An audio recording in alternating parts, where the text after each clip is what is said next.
কি হচ্ছে জানেন, শিরক হচ্ছে। যারা বিশ্বাস করে সকল ক্ষমতার উৎস জনগণ, এখানে আল্লাহর সাথে শিরক করা হয়।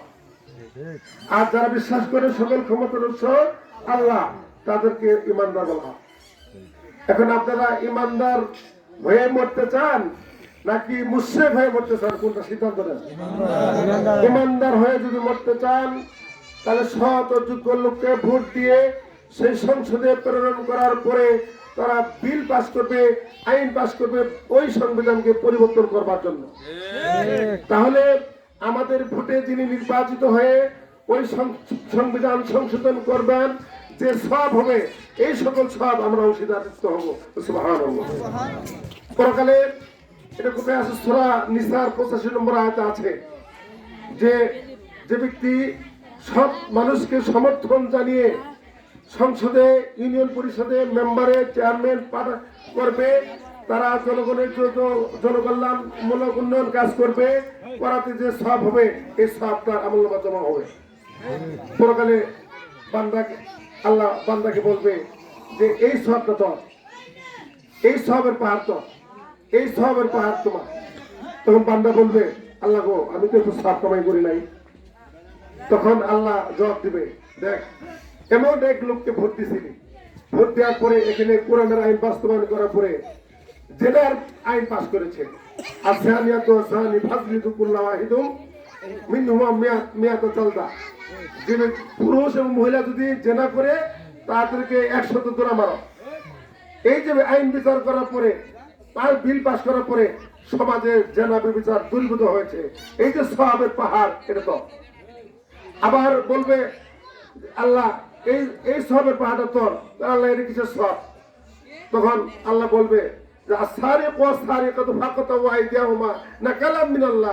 আল্লাহর পক্ষ থেকে ফয়সালা এসেছে, যারা পুরুষ এবং মহিলা চুরি করে তাদের হাত কেটে দাও। এই সব মানুষকে ভোট দেওয়ার পরে পার্লামেন্টে যায় চুরের বিচার আইন পাস করছে, এই সমাজে চুরি বন্ধ হয়েছে, এই যে সব, এই জন্য তোর সওয়াবের পাহাড়ের তো। আল্লাহ বলবে এতগুলি সওয়াব তোর, তুই জান্নাতে যা। সুবহানাল্লাহ। সে রাস্তা মাটি খায়, রাস্তার মাটি কাটি খায় নাই, মসজিদের নামে বরাদ্দ আসছে, বরাদ্দ মাটি খায় নাই, গর্ভবতী কার্ড আজকে নিতে গেলে 5,000 টাকা লাগে, লাগে কিনা? কর্মসূচি মানুষ আজকে দুঃখের সাথে বলতে হয়, ভাত মানে কাম করি ভাত খাবো, মাটি কাটি কর্মসূচি মাটি কাটি খাবো, এই কার্ডটা নিতে তার 2,000 টাকা লাগে, লাগে কিনা? আপনাদের এখানে হতে নেয় না, আমাদের ওদিকে আছে।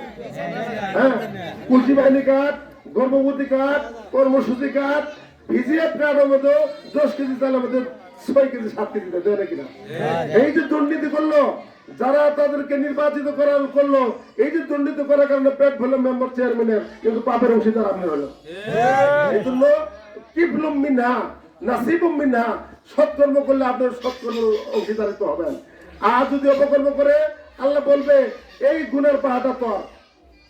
বান্দা বলবে আল্লাহ আমি তো এত গুনাহ করছি, ঠিক গুনাহ, এত গুনার পাহাড় তো করি নাই। বলে করস নাই, শোন এমন এক সব লোককে ভোট দিয়েছিলি, রাস্তা মাটি কেটে খাইছে, সংসদে যা আইন পাস করছে, তফসিল মাহফিল হলে পারমিশন নেওয়া লাগবে, তফসিল মাহফিল কোরআনে তফসিল মাহফিল হলে 144 ধারা জারি হয় কিনা?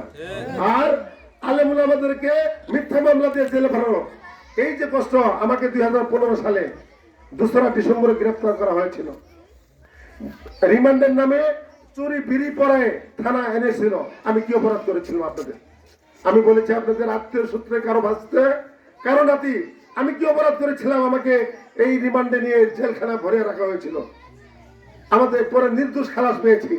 এই যে যারা ভোট দিয়ে তাদেরকে নির্বাচিত করেছিলেন, শুধু ওই মন্ত্রী নয়, আপনারা যারা ভোট দিয়ে নৌকা মার্কা ভোট দিয়ে যারা এই তাকে সংসদে পাঠিয়েছিলেন, ওই পাপের ভাগে আমার সন্তানরা কান্দিছে, আমাকে রিমান্ডে নির্যাতন করেছে, আমার স্ত্রী কান্দিছে, 31,000 রিমান্ডের নামে নিয়ে